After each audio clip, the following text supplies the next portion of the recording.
Shalom. This is part 1 of Knowledge of the Feast of Weeks. Welcome to International Headquarters, Nation of Yahweh. Let us turn to Exodus chapter 23, verse 16.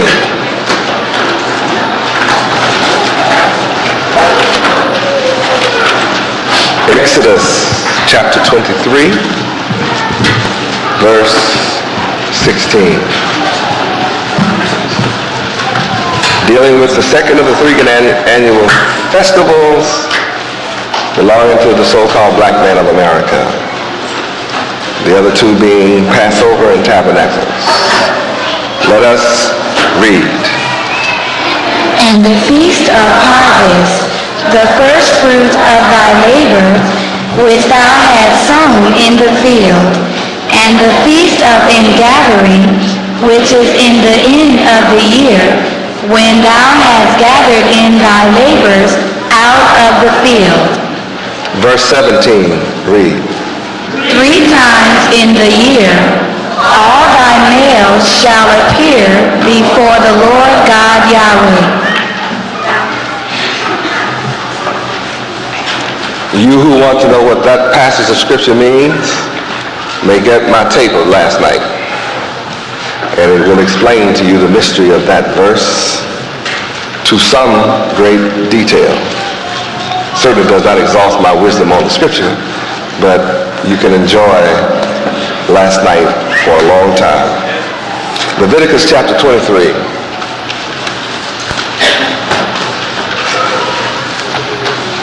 Leviticus chapter 23.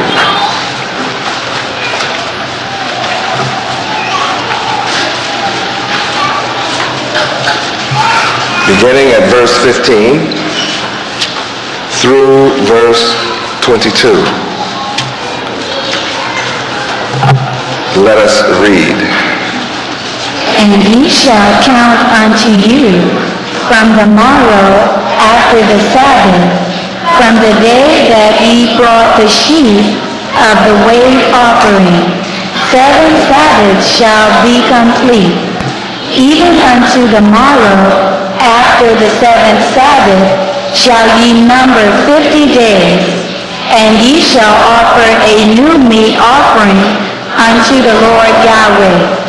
Ye shall bring out of your habitations 2 weighed loaves of 2 tenth deals. They shall be of fine flour. They shall be baken with leaven. They are the first fruits unto the Lord Yahweh. And ye shall offer with the bread 7 lambs without blemish of the first year, and 1 young bullock, and 2 rams. They shall be for a burnt offering unto the Lord Yahweh, with their meat offering and their drink offerings, even an offering made by fire of sweet savor unto the Lord Yahweh.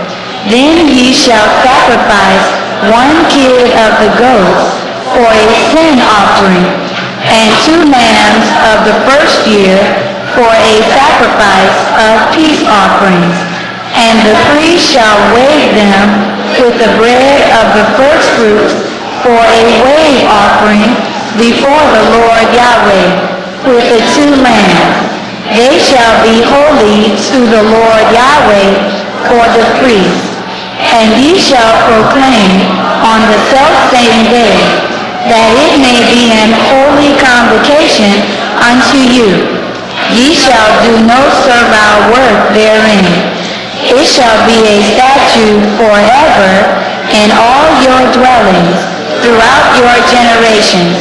And when ye reap the harvest of your land, thou shalt not make clean riddance of the corners of thy field when thou reapest, neither shalt thou gather any gleaning of thy harvest.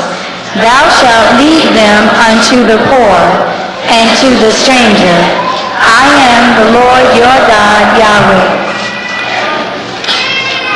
These particular scriptures, some of it applies directly to the feasts of weeks. Some of it, as it is written, dealing with sacrifices of kids and goats and lamb and all this thing, is pure heathen. Absolutely heathen.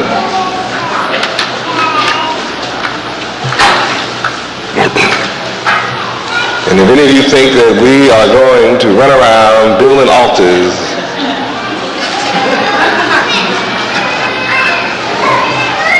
and offer lambs without blemish on a physical altar, you'll be waiting forever from the real God, Yahweh. Now, if you ever see this kind of thing go on, then you can be assured that these are the false people. Heathens attempting to deceive the world. 2 Timothy 2:15 requires us to study so that we won't be ashamed in what we do, and be able to rightly divide the word of truth from error. Why is there a requirement to divide the word of truth? To rightly divide it. What does that mean? It means that the truth has some things surrounding it that's not right. Or you could just take it like it is. There's no need to divide the truth, rightly divide the truth, if it's all truth. The Bible is all true, but this particular set of passages on a physical level, terrestrial level, is false. Yahweh is not a stupid God. And you can't make any sense out of this, and you never will make any. Nobody has made any sense out of it until this day. And you won't ever make any sense out of killing some lambs on us, getting blood and cooking animals with the guts in it. And what you going to do, even you know to take the guts out and all the stuff in the guts. You know what I mean? Can you imagine cooking all that stuff on an open fire? What you going to do with that? You think the Creator, if you don't want guts with the stuff inside the gut cooked all up in with the meat, if you don't, how many of you wouldn't want to eat that? Or what God you think want to eat that?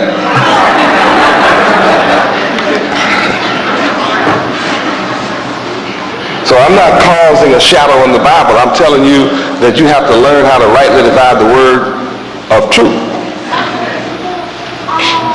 And I'm not going into the details of this tonight, but you know I can, because I do. But I want to carry you on a little bit. And I just wanted to call your attention to those of you out there. And of course, your experience last night, if no other time, tells you, oh, there's so much for you to learn here. But I don't want to get hung up on the verse 15 or verse 16. I don't want to get hung up on those sevens and what they mean.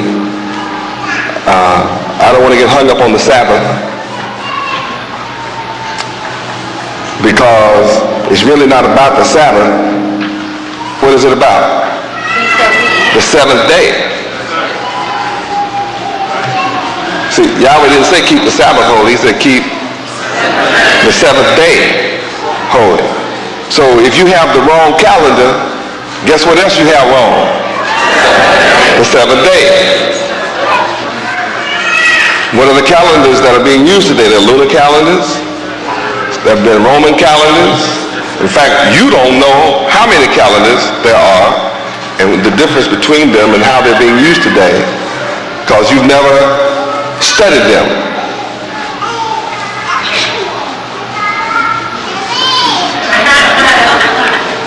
So what's the seventh day? There's only one calendar that can give us the seventh day. What is it? The solar calendar. Who gave the solar calendar? Yahweh. And What people do you think would keep solar time?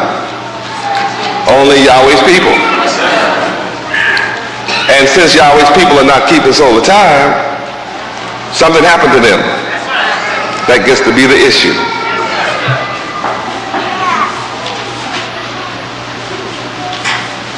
The enemy of Yahweh cut Yahweh's people off from the knowledge of solar time for a reason. And the reason is, Yahweh said, when my people keep the seventh day holy, that's a sign. Where is it? Exodus 31, 13 to 17. 13.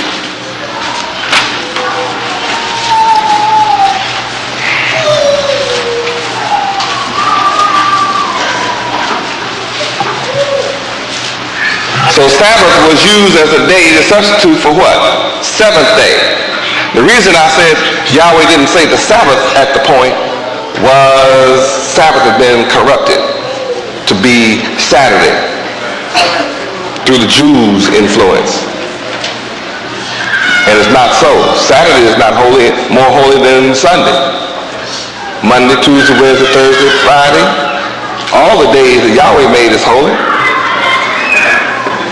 Can you imagine Yahweh made one day more holy than the other?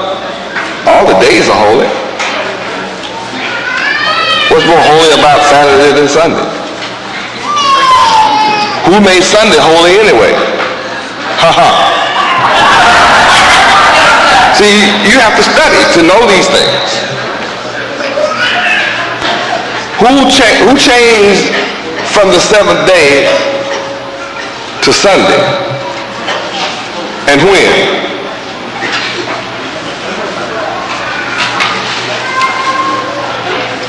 See, you need to go pull out all your encyclopedias, and you don't own any, go to the library. Study Sundays and study Mondays and Tuesdays. So you study all those days.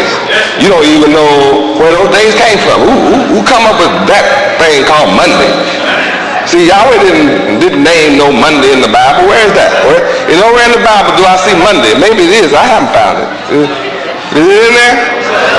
Where y'all come up with this Monday and Sunday stuff anyway? Come on, tell me. You're smart. You went to college. Tell me, why do you say Sunday? And if you're so smart, where did it come from? When? By whose authority? You went to college? What you go to school for when you run around talking about, what are the days of the week? Sunday, Monday, Tuesday, Wednesday, Thursday, Friday, Saturday. Why you say that? Why do you say that? Anybody go to school and learn that ought to know why they say it. I'm not going to get hung up too long. I just want you to know you're in a foolish position. You running around saying things in your life and you have no basis for it. So don't challenge me about no goat and no lamb being on no dumb altar, boy. You don't even know why you say Monday.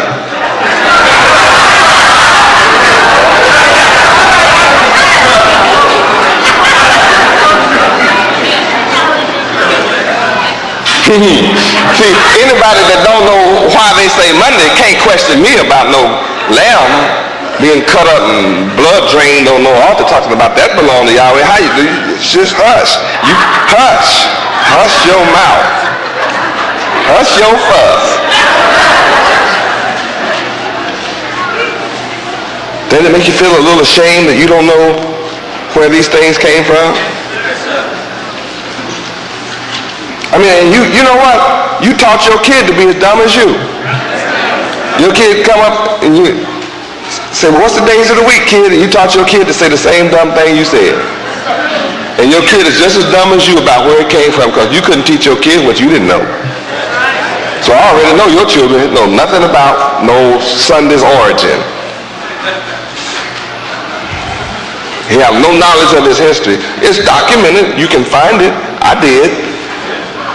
I trust you to find it. You can find it. It's findable. Does it make you feel a little dumb to say that all your life and don't have any idea where it came from?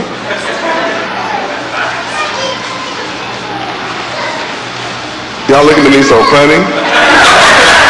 So that's what Feast of Weeks is all about. Oh, welcome to Feast of Weeks. One of the laws of Yahweh required for the black man of America to keep. But in keeping it, and we're told to count so many days, like 50. First, you have to know how to count.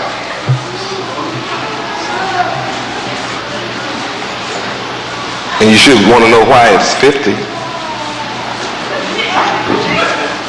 But first you need to know about Sunday. You thought you got away, didn't you? You can't consider yourself intelligent and don't know where Sunday came from. You ought to just stop saying it and say what Yahweh said. I mean, you just as well stop and say what Yahweh said, because you don't know why you're saying what you do. You can't argue with me when I tell you Yahweh he named 1 month, Abib. Now where's September come from?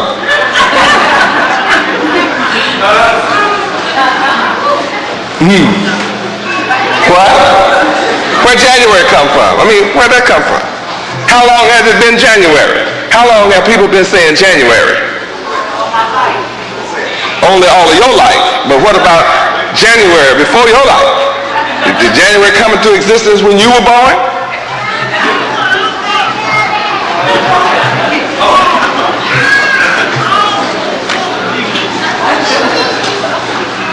You thought this Sunday was it. What about January?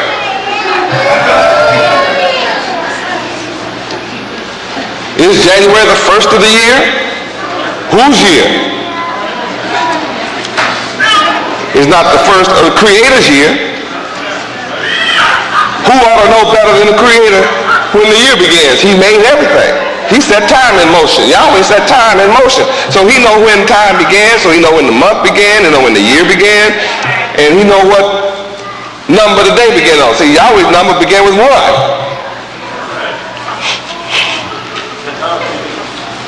Where did 1 come from? How many know where 1 came from? Came from 0.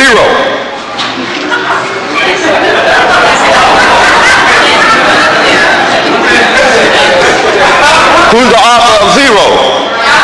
Yahweh. Now you know the difference. How many know 0 and 1 and to 10 and all that? How many know that? So I have some gun-shy folk in here. You so shy now about what you don't know, won't nobody raise their hand. Because if you know so much, I want you to count from 0 to 1. All you smart folk, all you smart people, you who hold PhDs in math, come on. Because I've talked to PhD mathematicians and they couldn't count from 0 to 1. But I always could. I knew I could. I laughed because they couldn't. They asked me, could I? I said, that's for you to know, you to find out, me to know. So I know. It's for you to find out if you can. Count from 0 to 1. Because see, I can. You have to be able to get from 0 to 1. In the same way I get from 0 to 1, I can get from 1 to 2.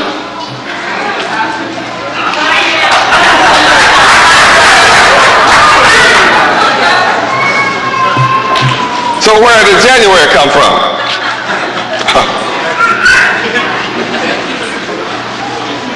When did January start being called January? Where did March come from? When in history did March start? It sure isn't in the Bible. From Genesis to Revelation. Revelation didn't even say Monday was coming.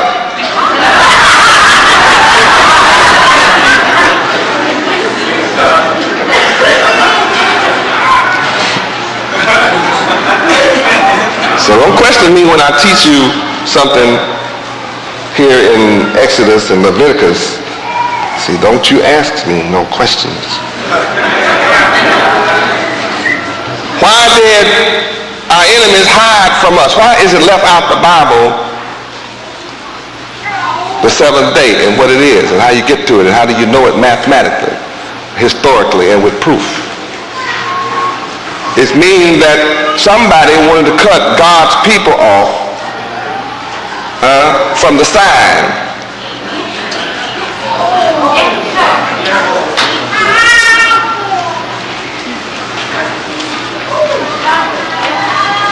For at least two reasons. If the world does not see the sign of Yahweh in existence, then they don't have to pay Yahweh any attention. Because he doesn't exist to them. That leaves them free to create their own God. Because the sign of the true God is missing. So then all the people created their own gods. Because they had no sign that the true God exists.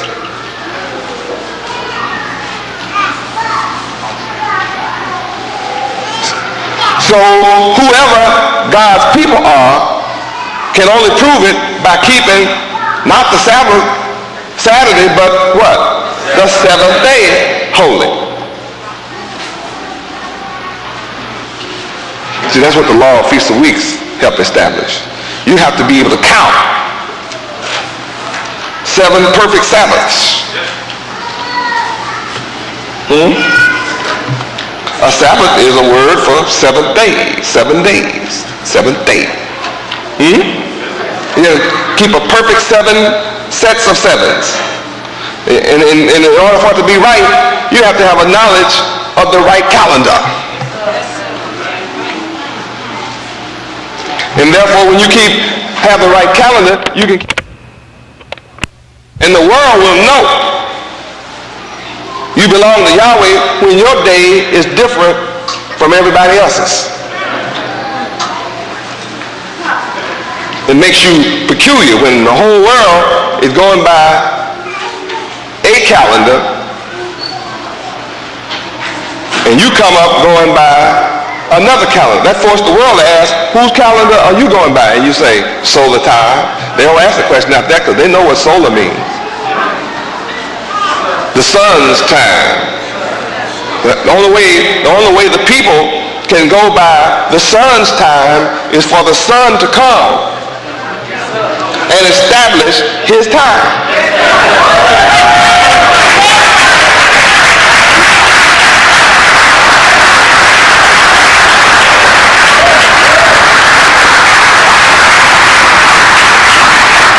And the way you know the sun is on the earth is there begins to be a people obeying the sun's time, of keeping the seventh day according to the sun's time, called solar time. Solar is a representation of the sun, called sun. That's why it's called sun. In Spanish they call it el sol.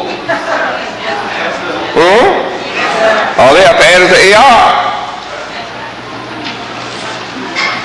That word at least preserved that it's supposed to be solar. El sol is the sun.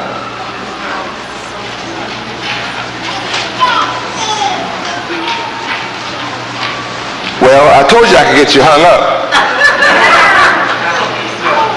Didn't I? So there's a lot to learn, isn't there? Now I'm leaving you something to go study. So when you come back to me, then I can communicate intelligently with you. And you can then grow in wisdom, knowledge, and understanding of Yahweh from your reference of study. Notice, I'm not standing here and saying you have to accept what I say. I'm saying go study, because I trust what you'll find. I read the whole library. I know what you'll find. I already read it. Go to anyone you want. Study. Ha ha ha. See, I have. And it's important for you to know. Something as important as a sign between you and the Creator. And the Creator saying this is a sign between you and Him. Something that important is enough. This is a sign between me and you throughout your generation, that you may know that I am the Lord Yahweh that's sanctifying you.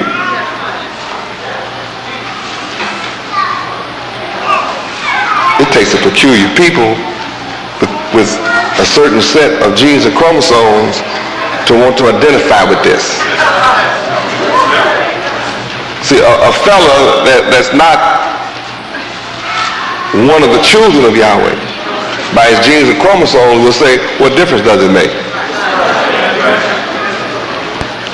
Well, when you ask for an orange, does it make a difference if somebody hand you a tomato? Does that make a difference to you?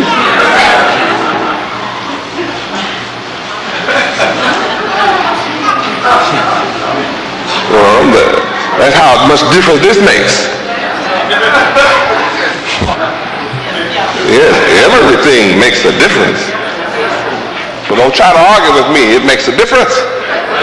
All of these scriptures make a difference. And understanding them makes a difference. All right, let's move on. Numbers 28. Welcome to the Feast of Weeks.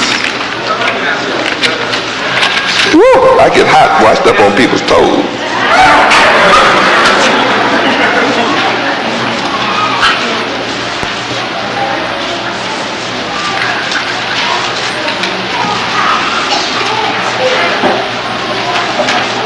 Starting at verse 26.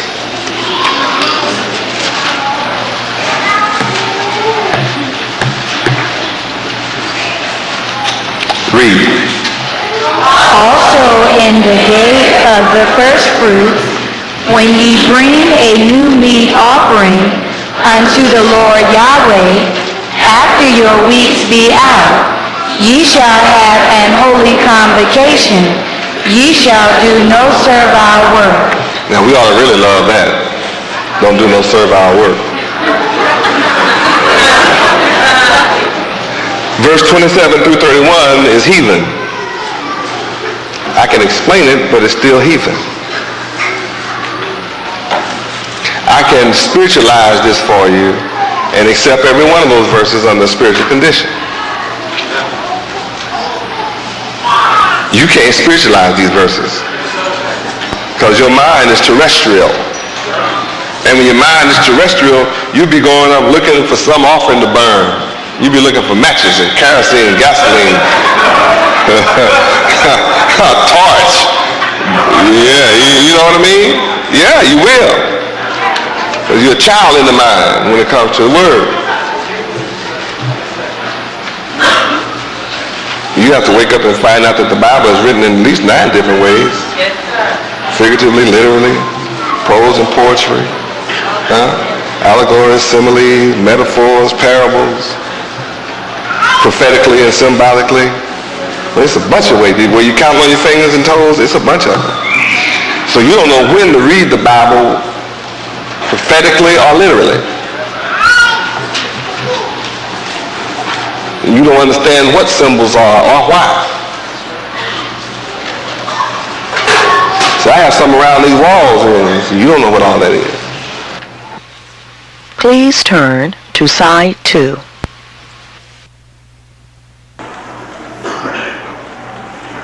Revelation's up there on that wall. All I know is you wouldn't want to meet no beast like that first one over there.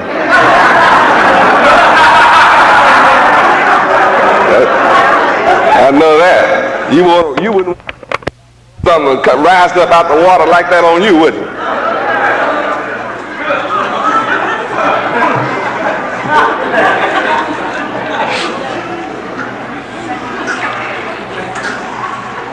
You spend all your time running from that thing, wouldn't you?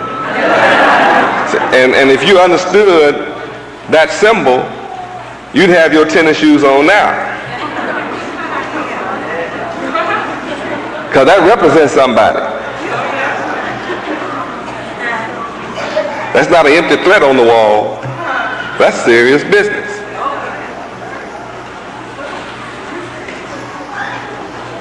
Your life depends on understanding that. Your future and salvation depends on you understanding that symbol on that wall right there. Every detail in that picture. I'm the one who put that up there. Do you come to the auditorium and just look at that and you just go on about your business? I don't know how anybody can come in this auditorium, look up on that wall and see that first picture over there next to that A and talk to somebody. I'd be so mystified trying to figure out what that is and trying to study and come up with that. I don't know how anybody can come in here and even talk. That's a whip, isn't it? Look at that thing. Isn't that ugly looking? Fierce, isn't it? You better believe it's worse than the way it looks on that picture. That animal is alive. That beast is alive and well and running around loose and got you in his teeth and you don't even know it.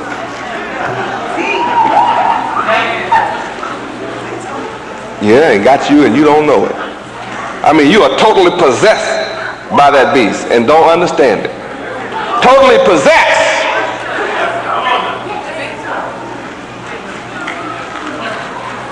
And who can know it?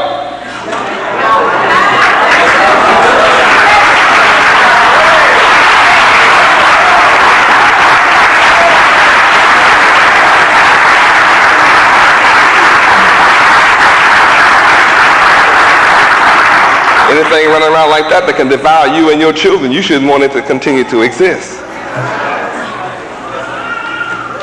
But when you can't identify that, you can't fight it. I said it got you. The beast that picture represents got you. And you don't understand he got you. And it hurts too. It causes pain and suffering. Tears and sorrow, and hunger and death, poverty, abuse, sickness and disease. That first picture. Don't even worry about that second one. That second one is woo, all those heads. I mean, being bit by a pit bull would be enough. To be bit by something coming on flying through the sky and up above the water and with all those heads. How would you like to be trying to fight one head and got 7 more heads after you? 6 more heads after you? Would you like to meet a beast like that? Well, he exists. Yeah, see? You need a lot of studying. In the meantime, did we read verse 26 yet? Just now? Yeah, we read it. You're supposed to be bringing something to the Lord Yahweh. Some kind of offering. Now, how would you look like bringing a steak from New York all the way to Florida to God in your car?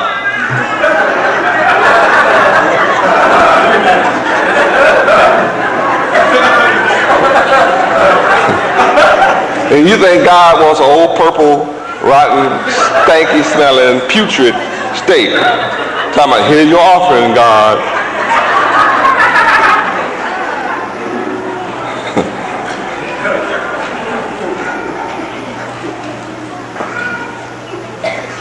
This must mean something else today.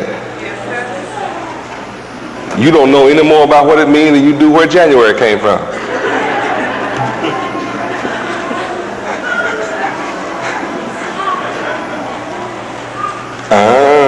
Another mystery. In the meantime, this explains why you don't know the importance of the law of the Feast of Weeks. But at least this feast you begin it for the first time in your life to learn the importance of the law of the Feast of Weeks. Thoughts you never heard before in your life are now a blessing to you in regard to the law of the Feast of Weeks.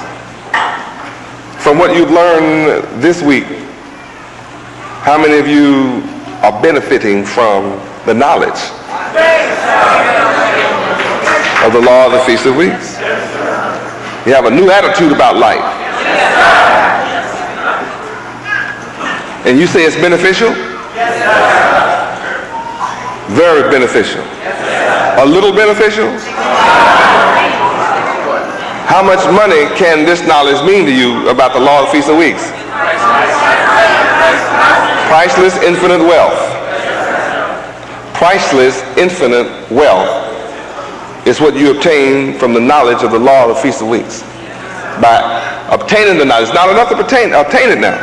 There's one more thing you have to do. What is it? Apply it, practice it. You got to go to work.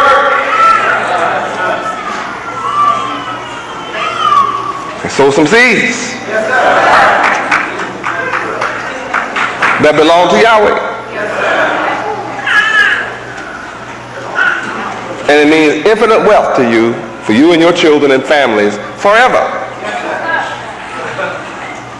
That's what we're learning from the law of the Feast of Weeks by applying this knowledge. What does it mean for the rest of our people who are out in the street, sleeping under bridges and can't pay their rent and going hungry tonight? What does this knowledge mean to them? Absolutely nothing. Why? Because they have not kept the law of the Feast of Weeks. To keep it means you have to come to the place where I choose to place my name. Deuteronomy 16:11.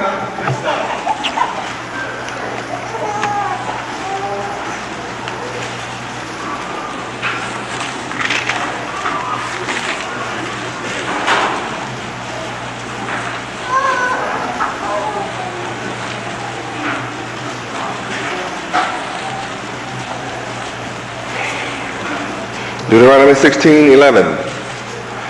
Read.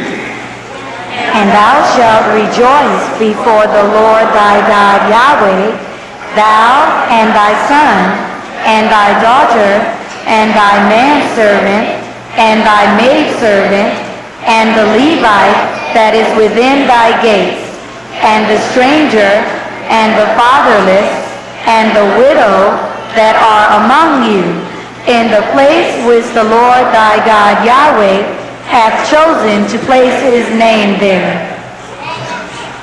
You cannot choose to go where you want to and receive the blessing from the knowledge of the law of the Feast of Weeks.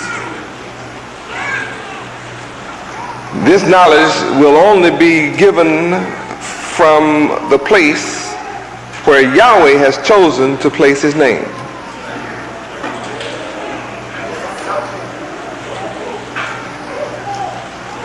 And look at how many people are blessed here.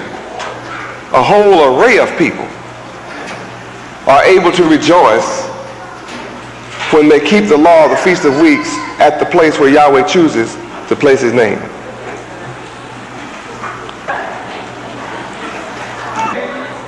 Now we go to Zechariah 14 and find out how many people should come. Zechariah 14 what?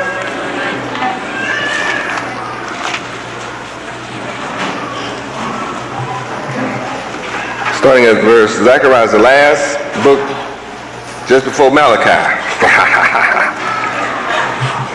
It's next to the last book of the Old Testament. That's how easy it is to find. Okay, chapter 14, verse 16. Read.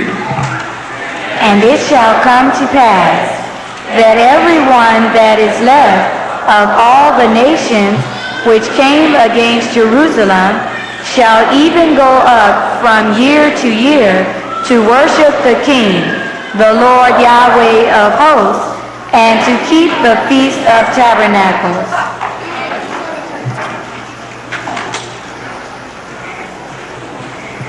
Every year you have to come and worship the King of Israel. Who's the King of Israel? And where is he? Yahweh City. You better go back to Zechariah 14 and finish reading what I'm going to do if you don't do that. I'm not going to rain on your land. I'm going to bring plagues upon you. I'm not going to let your crops grow unless you come and worship me. It's my rain You can hire all the Indians you want to do a rain dance. It won't bring you no rain.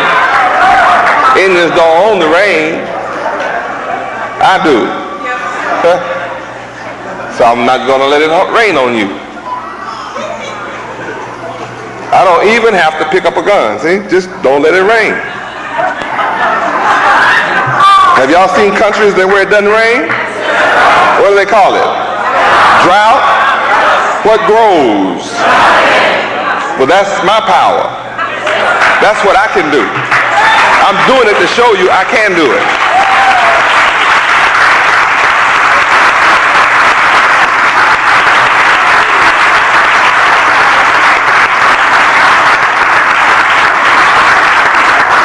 Now all the people in whatever country that's dying from starvation because of drought can stop their suffering by coming to worship me.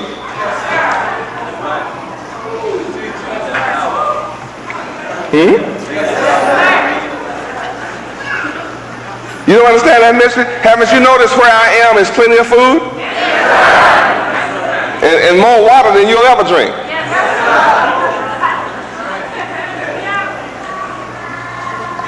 I can purify salt water free of charge. Yeah, see, I use my power to condense seawater, raise it up into the heavens, and then I send it through wind channels at several hundred miles per hour, and then I separate the hydrogen from the oxygen and purify it and get it in its purified state. Then I'll rejoin them in H2O and let it fall back pure without contamination. I do that free of charge. That's my power.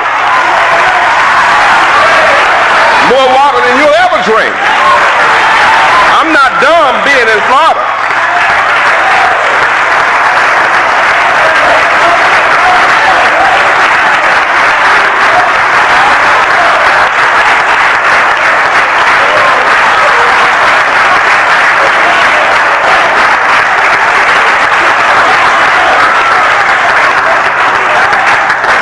That's my power.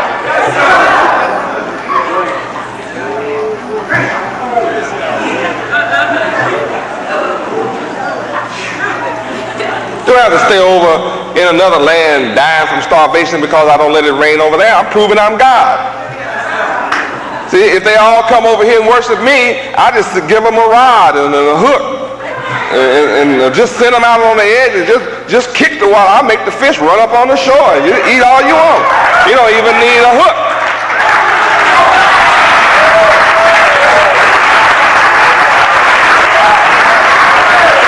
I have plenty of food where I am. You can't starve. I don't care what the economy does. You take a raft, man, and go out in the water and come back with plenty of food. I don't even need a match. They can cut off everything. I'll dry it in the sun. I'm the sun. I'll just dry it up. We have dried fish.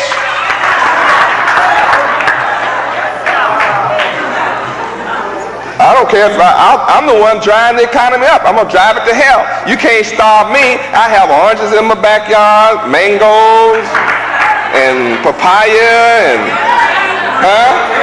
tangerines, and grapefruits, kumquats, and what those sweet things, mangoes, and, hey, I have all kind of stuff just hanging on trees all year long.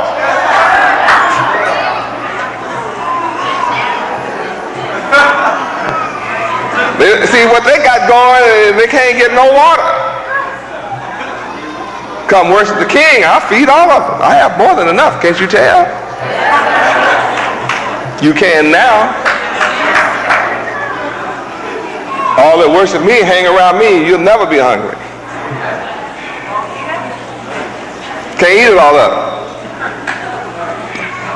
I created an abundance. You may not have understood how blessed it is to be around me, but see, if stuff dry, if you live inland and stuff be drying up where you are, come on home, I'll feed you, I got plenty.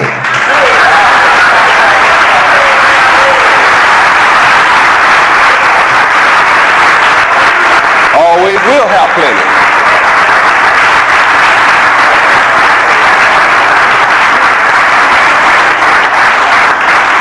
Oh, glory.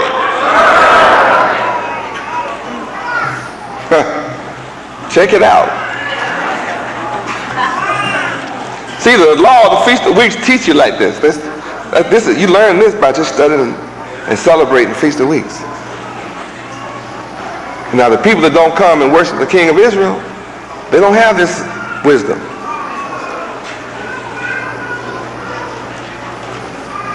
Now you even have coconuts. There's coconut oil, coconut milk, the meat of coconut. Huh? Just grow. I even have bananas. I have my own banana plantation. They just plant it. I mean, hey, what's your problem? What's wrong with the world? See, they don't know Yahweh is here.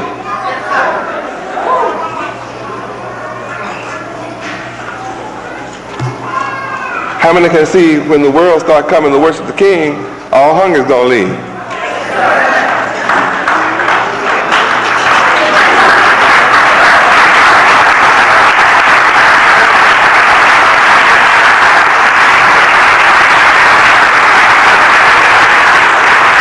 Praise God. See, the whole earth belongs to me. And when I gain the Godhead, my Godhead is going to rule with me on the 12 thrones of Israel, and I'll have us strategically placed in every country on the planet Earth, and we'll be one family. So when something doesn't grow in this part, it'll be growing in that part, and it'll all be shipped to me for nothing in this part, and we'll always have food here, wherever food is needed. I'll ship food wherever food is needed.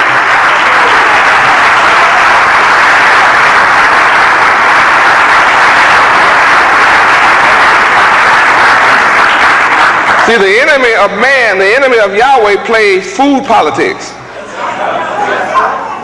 That's why people are starving, is because Satan is ruling the world. And he only rules the world because people can't recognize who Satan is.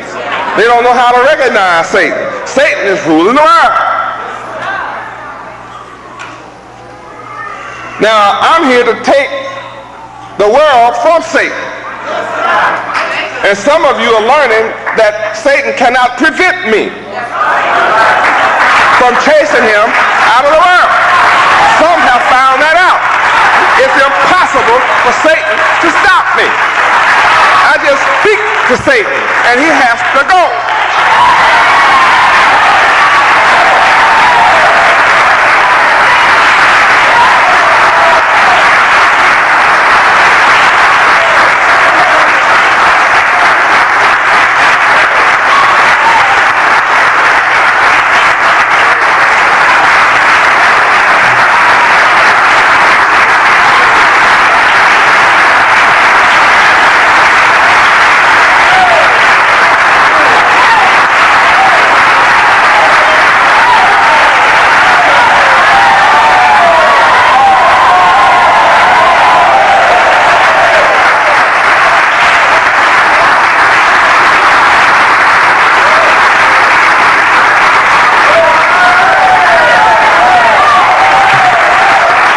Praise Yahweh. See, when you read the Bible, you find out that Satan, Lucifer, Satan, and his angels were cast out of heaven down to the earth.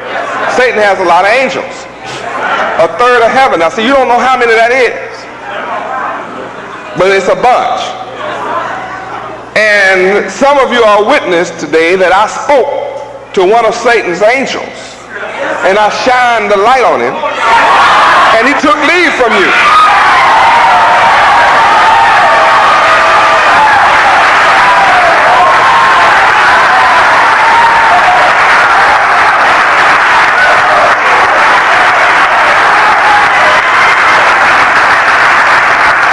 Praise Yahweh. Now, who did I give this power to? I gave this power to all who receive me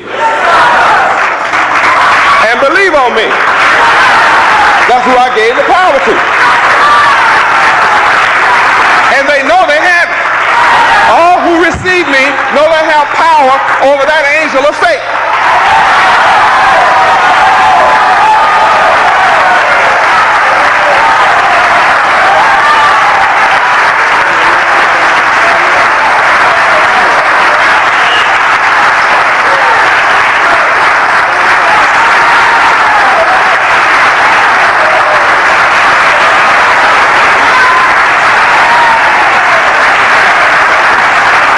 Hallelujah, Yahweh. See, that particular angel of Satan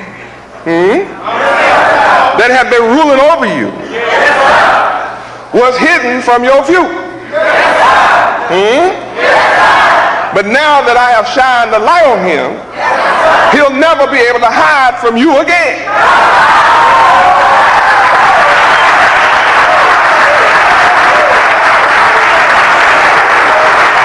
Hallelujah, Yahweh, because I have revealed his nature to you. I have revealed his character to you.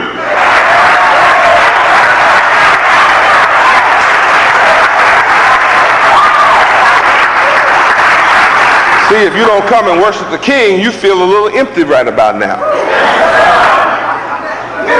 If you haven't received me and believe on my name, you're a little empty right now.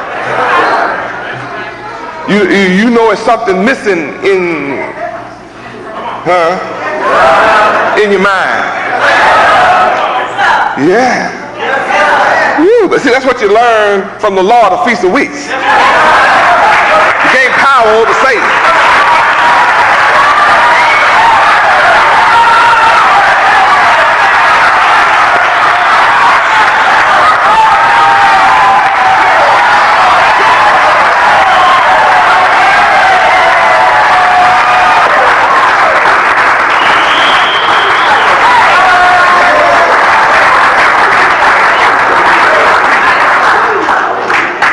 See, the only power that Satan has is to camouflage himself.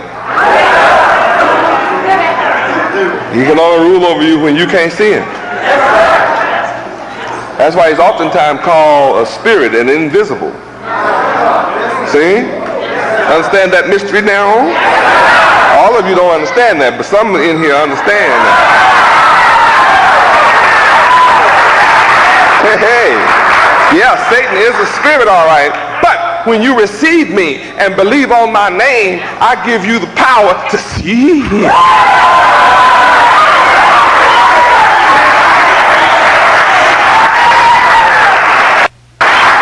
Praise Yahweh. Now, by you coming to the Feast of Weeks and keeping this law, you have learned that the angels of Satan are weaklings. Now, since the angel of Satan is a reflection of Satan, he's a weakling. He has no power in the sight of God. He has no power and no authority in the presence of the Son of Yahweh.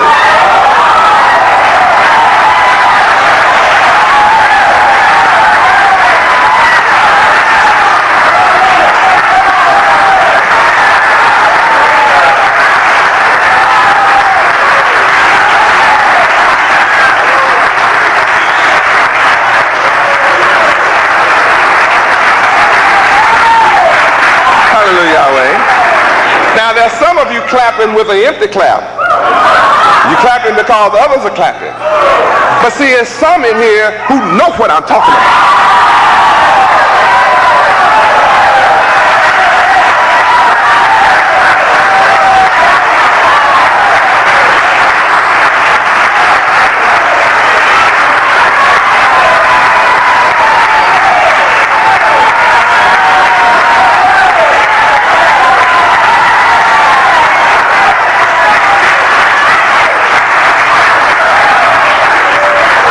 And you may wonder why some people rejoice. See, the rejoicing comes about when you come to a state of realization that a power that you couldn't see, feel, hear, taste, or touch has been ruling over your life. causing you pain, hunger, suffering, poverty, torment, and death. And then you suddenly gain power over such a force, make you ask the question, grave,